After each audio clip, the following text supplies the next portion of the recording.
Where does the difference between the past and the future come from?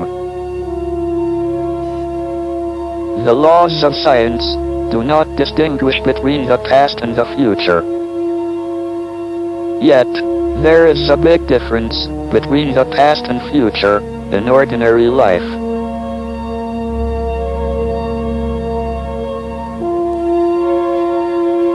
You may see a cup of tea fall off a table and break into pieces on the floor, but you will never see the cup gather itself back together and jump back on the table.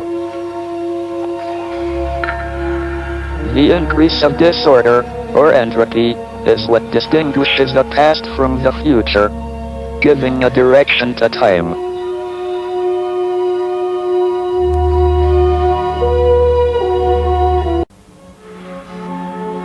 Before I caught pneumonia, my speech had been getting more slurred, so that only a few people who knew me well could understand me.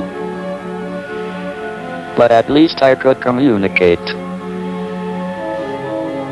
I wrote scientific papers by dictating to a secretary, and I gave seminars through an interpreter. And then, a tracheostomy operation removed my ability to speak altogether.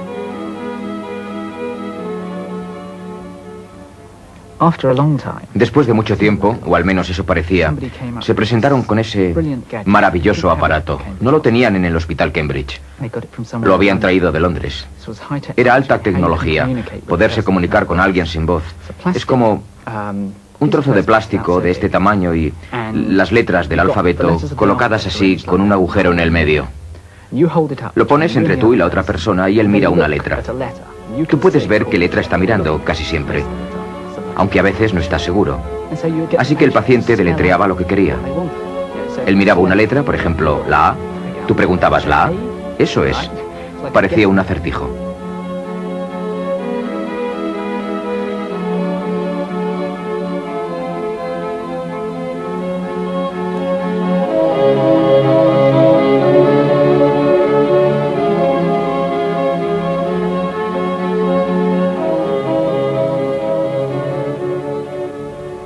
Stephen wasn't.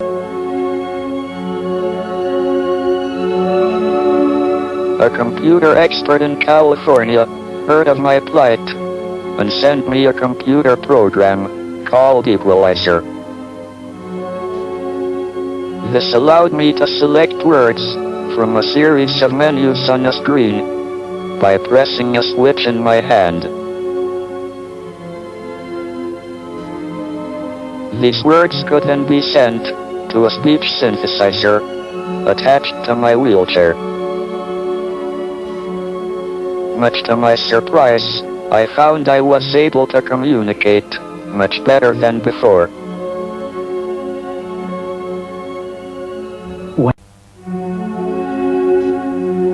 I began to wonder what would happen when the universe stopped expanding and began to contract.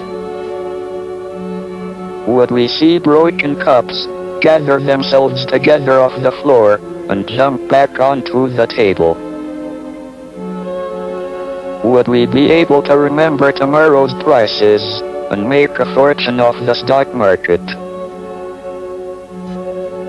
It seemed to me the universe had to return to a smooth and ordered state when it recollapsed. If this were so, time would go backwards when the universe began to collapse.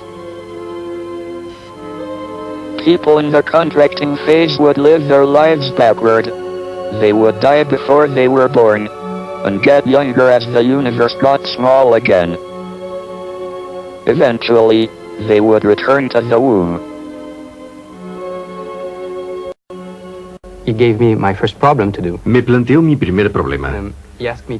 Me pidió que resolviese un problema matemático y normalmente al plantear un problema sabe cuál va a ser la solución. Me puse a ello y tardé unos meses en comprender de qué iba. Volví y le dije, esta es mi respuesta. Él me dijo, no, no es lo que esperaba. Le dije, es lo que me sale. Fui a la pizarra y se lo expliqué. Me dijo, ¿has pensado en ese caso particular? Le dije, ah, pues no. Hice cálculos sobre lo que él me decía. Volví unas semanas después y le dije, Steven, no lo consigo. Sigo obteniendo la misma respuesta que antes. Él me dijo, no, algo falla. ¿Has pensado en esto? Dije, oh no, he olvidado ese caso particular. Así que volví al tablero a rehacer los cálculos y de nuevo la misma respuesta. Así que fui a verle. Esto ya duraba 2 o 3 meses. Por fin me dijo, quizá una de tus aproximaciones no es válida. Un colega y yo decidimos utilizar un ordenador.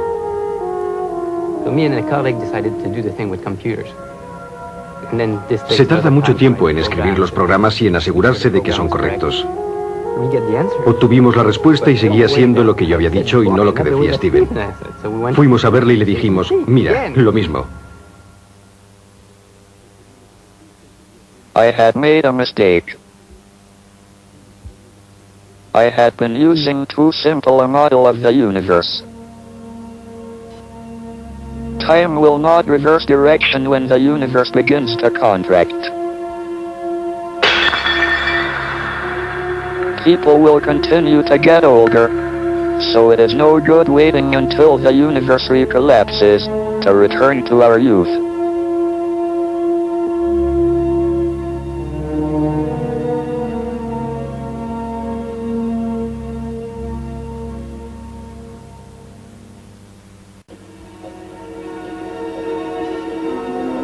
Einstein once asked the question, how much choice did God have in constructing the universe? If my proposal that the universe has no boundary is correct, he had no freedom at all to choose how the universe began. He would only have had the freedom to choose the laws the universe obeyed. This, however, may not have been all that much of a choice. There may well be only one unified theory that allows for the existence of structures as complicated as human beings, who can investigate the laws of the universe and ask about the nature of God.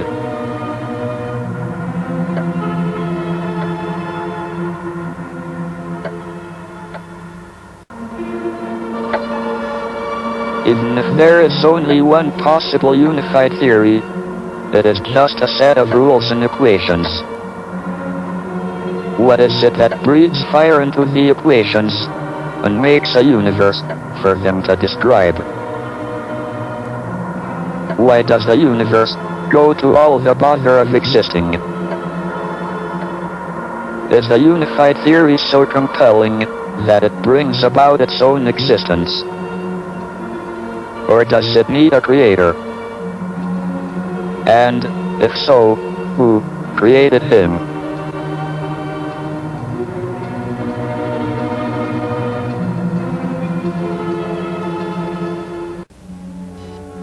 In real time, the time in which we live, the universe has 2 possible destinies. It may continue to expand forever, or it may recollapse and come to an end at the Big Crunch. It would be rather like the Big Bang, but in reverse. I now believe that the universe will come to an end at the Big Crunch. I do, however, have certain advantages over many other prophets of doom. Whatever happens 10 billion years from now, I don't expect to be around to be proved wrong.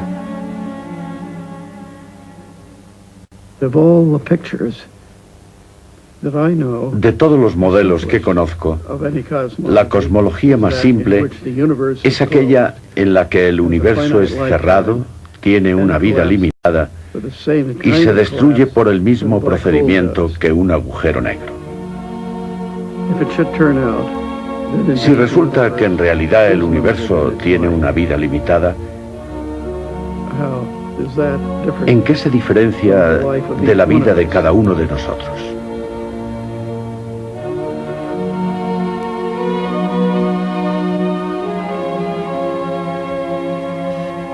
On the evening of Tuesday, March 5th, At about 10:45, I was returning to my flat in Pinehurst.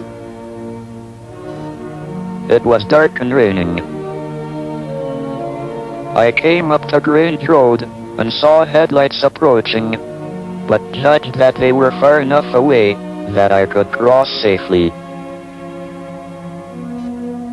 The vehicle must have been traveling very fast, for when I got just past the middle of the road, my nurse screamed, "Look out." I heard tires skidding, and my wheelchair was struck a tremendous blow in the back. I ended up in the road, with my legs over the remains of the wheelchair. The accident destroyed my wheelchair and damaged my computer system with which I communicate.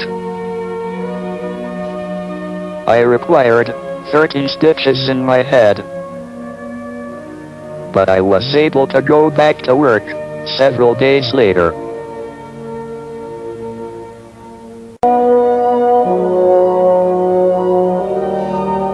If we do discover a complete theory of the universe, it should in time be understandable in broad principle by everyone, not just a few scientists.